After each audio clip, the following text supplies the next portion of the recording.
Tonight, we are going to visit places that no longer exist. Towns where houses still stand, but no one lives inside them.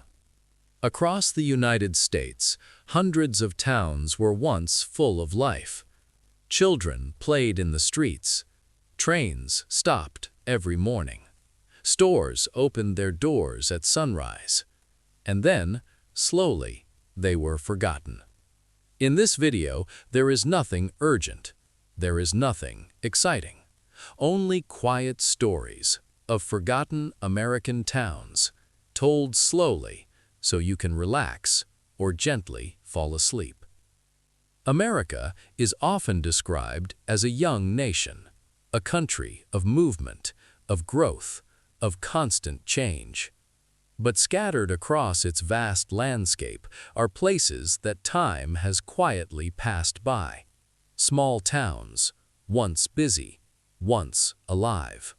These towns were built with hope. They grew around mines, railroads, rivers, and roads. People believed they would last forever. But history rarely moves in straight lines. As industries changed, as roads were rerouted, and as resources disappeared, many towns slowly emptied. Not overnight, not suddenly. One family left, then another, then a store closed, then a school, until one day the town was simply no longer there. Tonight, we remember those places. Most forgotten American towns did not fail dramatically. They faded quietly. Many were built for a single purpose: a coal mine, a gold deposit, a railroad stop. When that purpose disappeared, the town had nothing left to hold it together. Railroads were especially powerful. When a rail line moved, entire communities moved with it. Later, highways replaced railroads. Some towns were bypassed completely. Travelers stopped coming. Businesses lost customers. Natural disasters also played a role. Floods swallowed towns whole. Fires erased streets in a single night. Economic collapse finished what nature started.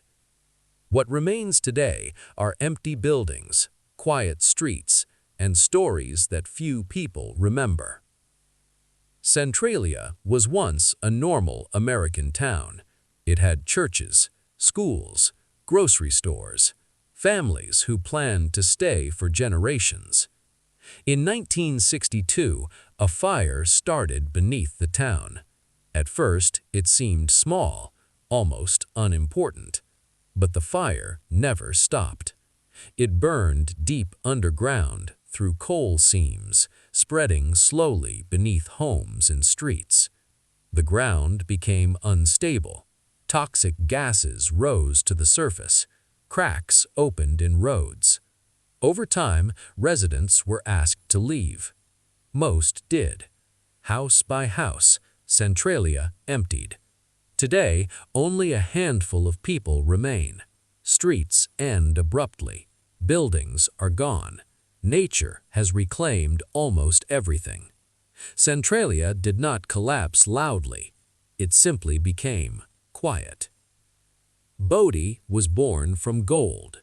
In the late 1800s, a small gold discovery turned into a powerful attraction.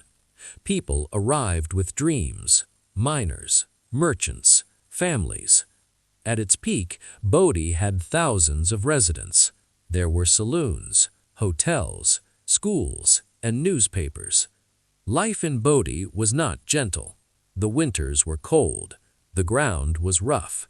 The work was exhausting. But gold made people stay. When the gold slowly disappeared, people began to leave. Not all at once. A few families moved away. Then businesses closed. Trains stopped arriving. By the early 1900s, Bodie was almost empty. Today, Bodie still stands. Homes are frozen in time. Dishes remain on tables. Beds are still made. The town feels paused, as if everyone stepped outside and never returned.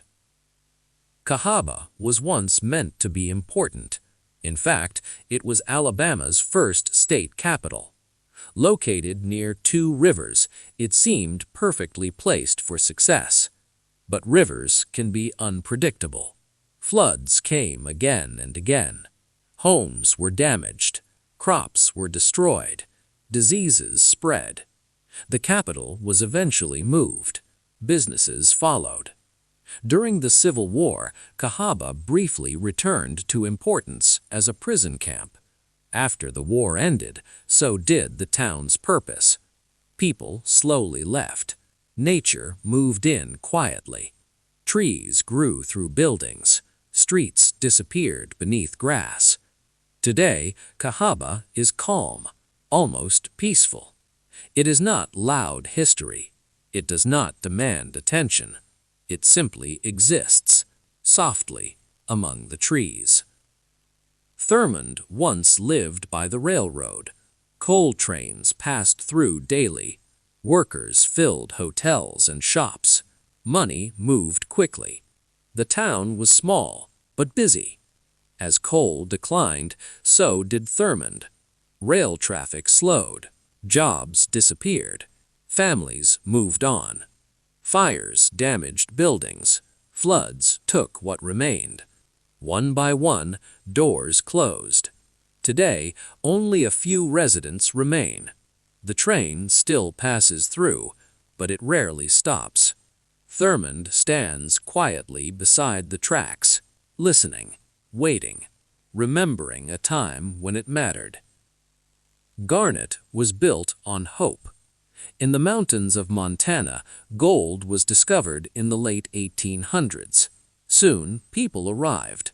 Miners, shop owners, families searching for a future. Garnet grew slowly, but steadily. There were homes made of wood, a school, hotels, small stores. Life in Garnet was simple. Hard work filled the days. Cold nights followed. When gold production declined, people began to leave. Not all at once. A few families moved away. Then businesses closed. Trains stopped arriving. By the early 1900s, Garnet was almost empty. Today, Garnet feels calm. Homes are frozen in time. Dishes remain on tables. Beds are still made. The town feels paused, as if everyone stepped outside and never returned. Kennecut was a company town. It existed for one reason: copper. Built in the early 1900s, Kennecut was remote, cold, isolated. Yet it was once very busy. Workers lived in organized housing. Trains carried copper away. Supplies arrived regularly. Life followed strict routines: work, rest, repeat. When the copper ran out, the company left. The town was abandoned almost overnight, but the buildings remained. Today, Kennecut stands alone in the Alaskan wilderness. Snow, mountains, wind. Nature surrounds everything. Kennecut is quiet, but not empty. It feels watched over by the land itself. Glen Rio lived by the road. Located along Route 66, it welcomed travelers. There were gas stations, motels, cafes. People stopped to rest, to eat, to continue their journey.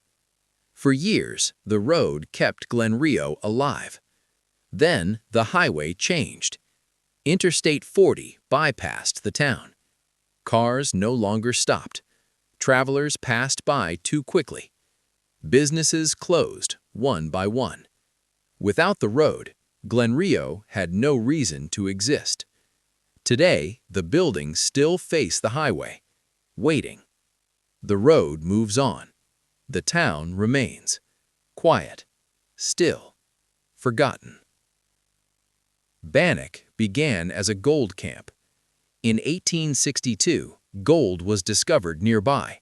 and people arrived quickly. Tents became cabins. Cabins became streets. For a short time, Bannack was the capital of Montana Territory. Life moved fast, too fast. Crime was common. Law was distant. Justice was uncertain. As gold production slowed, people began to leave. New towns offered better opportunities. Railroads passed elsewhere. By the early 1900s, Bannack was almost empty. Today, wooden buildings still line the streets. Doors hang open.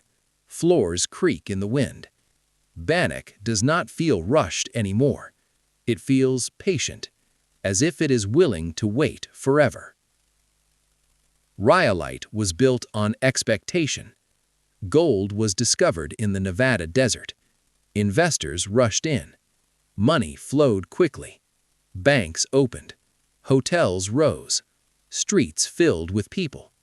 For a brief moment, Rhyolite felt important. But the gold was not enough. Mines closed. Investors left. Hope disappeared. Within a few years, the town collapsed. Buildings were dismantled. Materials were taken away. What remains today are stone walls and empty foundations. Rhyolite stands in the desert, open to the sky. The wind moves freely through it. There is nothing left to protect and nothing left to lose. St. Elmo grew beside the railroad. Trains brought people, supplies, news from the outside world. The town was busy.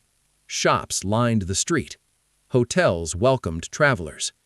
When the railroad declined, so did St. Elmo. Jobs disappeared. Families moved away. But St. Elmo never fully vanished. A few residents stayed behind, watching, maintaining what they could. Today, the town is quiet, but preserved. Buildings remain strong. Windows still reflect sunlight. St. Elmo does not feel abandoned. It feels like a place holding its breath. Calico was another mining town. Silver was discovered in the desert, and people followed. The land was dry, the sun was strong, but silver made it worthwhile. At its height, Calico had shops, restaurants, and busy streets. Life was focused on work, mining during the day, rest at night. When silver prices fell, the town lost its purpose. People packed their belongings. They left behind furniture, tools, memories. Over time, the desert reclaimed Calico. Today, the buildings still stand under the open sky. The heat is constant. The silence is deep. Calico feels exposed, yet calm. Pitcher was built on lead and zinc. For decades, mining brought jobs and prosperity. Families settled. Children went to school. Life felt stable. But mining left scars. Waste piles grew larger. The land became toxic. Water was contaminated. Health problems followed. Eventually, the town became unsafe. Residents were relocated. Homes were abandoned. Today, Pitcher is nearly empty. Tall piles of mine waste stand quietly in the distance. The town did not disappear by choice. It faded because staying was no longer possible. Cairo sits between two rivers, the Mississippi, the Ohio. Its location promised success. Trade passed through. Railroads stopped nearby. Businesses thrived. But over time, industries left. Floods caused damage. Economic decline followed. People moved away, seeking better opportunities. Cairo did not empty suddenly. It slowly lost its population, street by street, block by block. Today, parts of Cairo remain. Other parts are quiet. The town feels divided between what it was and what it has become. Railroads built many American towns. Tracks connected remote places to the rest of the country. Where trains stopped, towns appeared. hotels, stores, homes. Life followed the train schedule, morning arrivals, evening departures. But railroads also decided which towns survived. When routes changed, some towns were left behind. Trains stopped stopping. Without passengers or freight, businesses failed. People followed the tracks elsewhere. What remained were towns built for movement, left without motion. Quiet places waiting for trains that never returned. Mining towns lived on borrowed time. As long as minerals existed, life continued. Work was difficult but steady. When the mines ran dry, everything changed. Jobs disappeared. Income stopped. Families faced choices: stay and hope, or leave and survive. Most left. Mines closed slowly. Equipment rusted. Tunnels collapsed. Above ground, towns emptied. Houses stood silent. These towns did not fail. They completed their purpose. And then they rested.